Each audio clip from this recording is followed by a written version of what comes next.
Hi guys, Suzanne here today. I will explain you about Meander. Meander is a 2020 French science fiction film, written and directed by Matthew Turier. A woman is lying in the middle of the road when a car approaches. Before it reaches her, she stands and moves aside. The car pulls up beside her, and the man inside offers her a lift. They introduce each other as Lisa and Adam.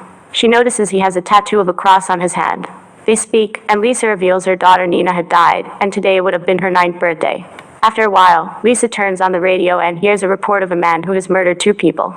The report describes a man with a cross tattoo on his right hand, and Lisa realizes it is Adam, who slams the brakes, throwing Lisa against the dashboard. Lisa wakes up in a small room with strange lights on the walls, and seemingly no way out. She has a strange device attached to her wrist emanating yellow light. After a while, a door slides open and reveals a narrow tunnel. Lisa crawls into the tunnel and the door closes behind her.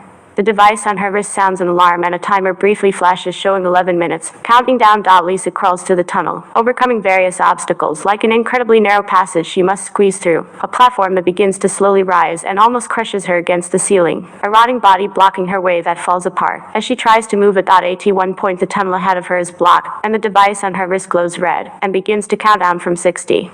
The walls are subtly lined with tubes that appears to be heating up, and a section of the wall behind her opens. She quickly scrambles into the space as a glass barrier closes her in, and the tunnel behind her is filled with flames. She carries on through a section that is flooding with water, and an acid pit with only a thin ledge on either side to crawl along, and eventually hears a man calling out. She finds herself trapped behind a barrier, the man trapped behind another barrier in front of her, and an open stretch of tunnel between them. The man is clearly losing his mind. His hair is long, and he has a beard indicating he has been in this place for a long time. A section of wall opens up in the tunnel between them, and fire tubes line the walls. Both of their barriers lift at the same time, and they race to the safe space. After a struggle, Lisa gains the upper hand and forces the man into the tunnel. The glass barrier drops down, severing his arm that was attached to the device. She sees a tattoo of a cross on the hand, and realizes it was Adam, who is burned alive as the fire fills the tunnel. She then passes out. She wakes up in the same safe space. A skull, attached to a mechanical tentacle, appears from the ceiling and heals her wounds. It then attaches itself to a part of her suit, and Lisa experiences a flashback of Adam attacking her with a knife, her being stabbed and falling from the car, and a strange light in the sky. She leaves the safe space, and takes Adam's arm with her. She examines it, and sees there are 3 markings: a diamond, a cross, and a diamond underneath the device attached to it. Suddenly, a spinning blade appears in front of her, forcing her to move quickly backwards. She narrowly escapes into a tunnel above. A section above her opens up, and a strange creature crawls into the tunnel with her, and lies still behind her. It begins to chase her, and she crawls through a small section of the tunnel that it cannot fit through. It appears to be human but badly burned. Its eyes are white and glossed over.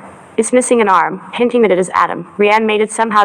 She comes to a section with 2 tunnels to choose from. Remembering the markings on Adam's arm, she tries to work out which to take. She chooses the left, and hears her daughter Nina's voice. Lisa follows the voice into a bright white room that shows images of her life, from herself as a baby looking up at her father, to seeing her daughter fall to her death from a window. The burned Adam creature appears above her and descends into the room and gives chase through a tunnel. At the end of the tunnel is bright cloudy sky, but the tunnel itself is lined with razor-sharp wire. With no choice but to push forward to escape the creature, Lisa forces her way through the wires, badly injuring herself. Finally, she cannot move just feet from escape. Fire tubes appear from the walls. A safe space opens up which the creature rolls into, and Lisa closes her eyes and waits to die. Just before the flames hit, the floor opens up and she falls to safety. She wakes up in the same room she started in. Badly injured, she writes the symbol she had seen in blood on the wall for someone else to find after her. The skull appears and begins to heal her, but she tells it she wants to die as she wipes the symbols from the wall. It is about to inject, seemingly to euthanize her, when Lisa notices she has only partially wiped the symbols. It was not 2 diamonds in the cross, it was 6 arrows indicating directions to take. She tells the skull to stop and, rejuvenated, she sets out again. She easily passes the same obstacles as before, this time knowing how to overcome them. When she reaches the acid pit, she burns off the clasp of her wrist device, and discovers her own set of markings underneath 2 crosses and a diamond, telling her which directions to take. The creature begins to give chase again as Lisa reaches the split in the tunnel. She throws her removed device down one tunnel to lure the creature, and takes the other. She comes across a strange biological door that leads into a womb-like room. She crawls inside and strange creatures, possibly aliens, can be seen moving on the other side of the walls of the womb.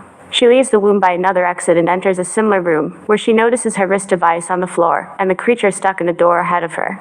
She slowly retrieves the device, but it sets off an alarm which rouses the creature, and it gives chase again. They move into a tunnel that again lines the walls with fire tubes. Lisa escapes into the safe room and the glass falls down, but this time the fire doesn't come and the glass opens again, and she is pushed back out into the tunnel with the creature. She wrestles with it, placing her foot on its head, as the wall presses them both into the main tunnel. His head is crushed against the wall, killing it. Lisa uses the marking on her wrist to find her way. She eventually finds her daughter Nina playing with a ball.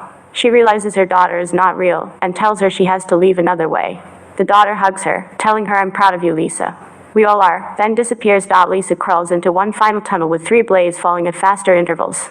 The first is every 4 seconds and she makes it through. The second is every 3, she gets by it. The third is every 2, which seems impossible. Just ahead is the exit with bright blue sky. Determined, she forces herself to try and almost makes it, but her foot is severed in half. She crawls to the exit, weak with loss of blood, and finds it is merely a screen with a video of a sky. She begins to cry as the tunnel fills with flame tubes. Suddenly, the ceiling opens up, and she begins to float upward into a bright light. She wakes up outside on a rock under a bright blue sky. Her foot is healed. Nina appears before her. Lisa asks her if she has died. Nina tells Lisa that her body died many times, but she is safe now. Lisa asks her what she is supposed to do. Nina says live. The camera pans up, revealing that they are on a beautiful alien planet.